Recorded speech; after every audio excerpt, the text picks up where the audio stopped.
तो आज हम लोग बात कर रहे होंगे विटामिन सी यानी कि एस्कॉर्बिक एसिड के बारे में, ठीक है ना। विटामिन सी के बारे में इंट्रो में सबसे पहला पॉइंट हम लोग लिखेंगे कि एक वाटर सॉल्युबल विटामिन होता है जो कि आसानी से डिस्ट्रॉयड हो जाएगा आपके हीट करने पर। इसका एक्टिव फॉर्म कौन होता है, DL। तो एल एस्कॉर्बिक एसिड जो होता है वो एक्टिव होता है। अपन ने 3 पॉइंट। उसके अलावा एक बहुत इंपॉर्टेंट पॉइंट यहाँ पर आता है कि ये एक इम्यून सिस्टम बूस्टर होता है, ठीक है।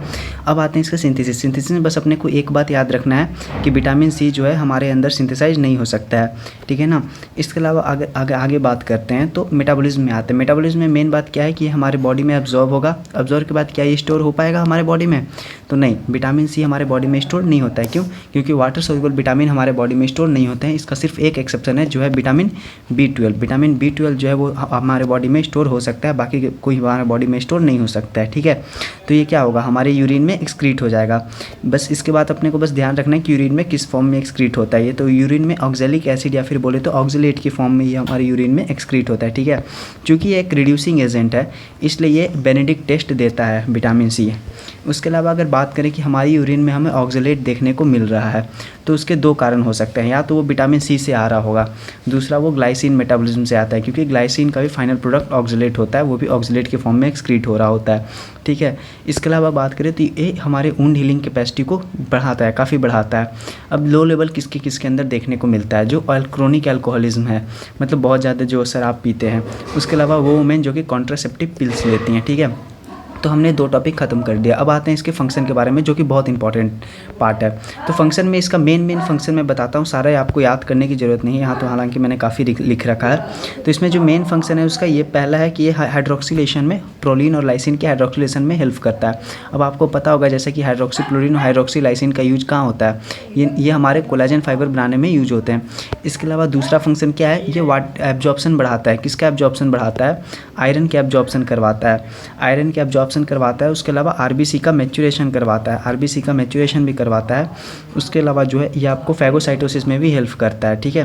फैगोसाइटोसिस में हेल्प करता है, एब्जॉर्प्शन बढ़ा रहा है, आरबीसी का मैच्योरेशन। फैगोसाइटोसिस बोले तो इम्यून सिस्टम बूस्टर, मैंने पहले भी बोल रखा था, ये काफ़ी इंपॉर्टेंट बात है इसके बारे में। इसके अलावा जो है ये आपका एंटीऑक्सीडेंट होता है। एंटीऑक्सीडेंट की 3 विटामिन होते हैं, कौन कौन? A, C, E। आप बस ऐसे याद रखना, ये 3 विटामिन जो होते हैं एंटीऑक्सीडेंट होते हैं। एंटीऑक्सीडेंट होते हैं तो किस में हेल्प करते हैं? ये आपको हेल्प करेंगे कैंसर के प्रिवेंशन में, ठीक है ना। इसके अलावा ये कैटरेक्ट के भी प्रिवेंशन में हेल्प करता है। कौन सा विटामिन? विटामिन सी जो है वो हमारे लेंस में बहुत ज़्यादा कॉन्सेंट्रेटेड होता है, तो कैटरेक्ट के प्रिवेंशन में हेल्प कर रहा होता है, ठीक है।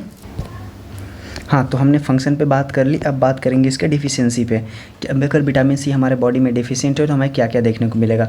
तो जो मेन कंडीशन देखने को मिलता है वो होता है स्कर्वी। ये हम सबको जैसे कि पता है कि विटामिन सी अगर कम हो गया तो हमारे बॉडी में स्कर्वी देखने को मिलेगा। इसलिए जो इन्फेंट होते हैं, बच्चे होते हैं, उनमें विटामिन सी की सप्लीमेंट की जाती है ताकि उनको स्कर्वी नहीं मिले। इन्फेंटाइल स्कर्वी को क्या कहते हैं? बार्लोस डिजीज़ कहते हैं, ठीक है।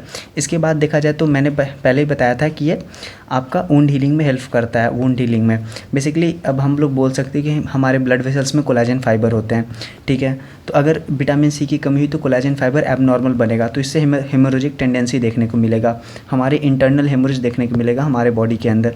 उसके अलावा और क्या क्या देखने को मिलेगा, तो हमारा जो ओरल कैविटी है, ओरल कैविटी वो पेनफुल हो जाएगा और स्वेलन, मतलब हमारे ओरल कैविटी फूल जाएंगे, गम स्वेलन गम देखने को मिलेगा। बोन में भी सिमिलर कंडीशन देखने को मिलेगा, हमारे हड्डियाँ वीक हो जाएंगी, वो ईजिली फ्रैक्चर होने लगेंगे।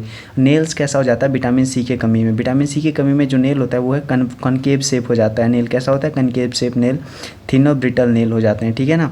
इसके अलावा बात करें तो हमें अनीमिया भी देखने को मिलती है, विटामिन सी की कमी में हमारे बॉडी में का अनीमिया देखने को मिलता है। इसके अलावा बात करते हैं सोर्स पे।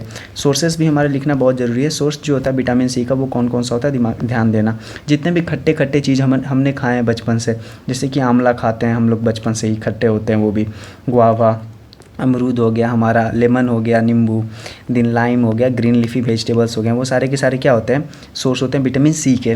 रिक्वायरमेंट जो है वो बेसिकली याद हो सके तो कर लेना, वैसे तो उतना हमसे याद होता नहीं कभी, मैं बता देता हूँ। 50 mg पर डे रिक्वायरमेंट होता है हम नॉर्मली एडल्ट में, बट अगर प्रेग्नेंट वुमेन है और लैक्टेटिंग वुमेन है तो उसमें 100 mg पर डे का रिक्वायरमेंट हो जाता है। इसका थेराप्यूटिक यूज़ कहाँ करते हैं? थेराप्यूटिक यूज पहले तो जितने भी डिफिशियंसी मैनिफेस्टेशन है वहाँ करेंगे, मतलब हम अपने स्कर्वी में कर लेंगे। उसके अलावा कब जब हमारा बोन कमज़ोर होगा तब इसका यूज़ कर लेंगे, हेमोरेज के केस में करेंगे।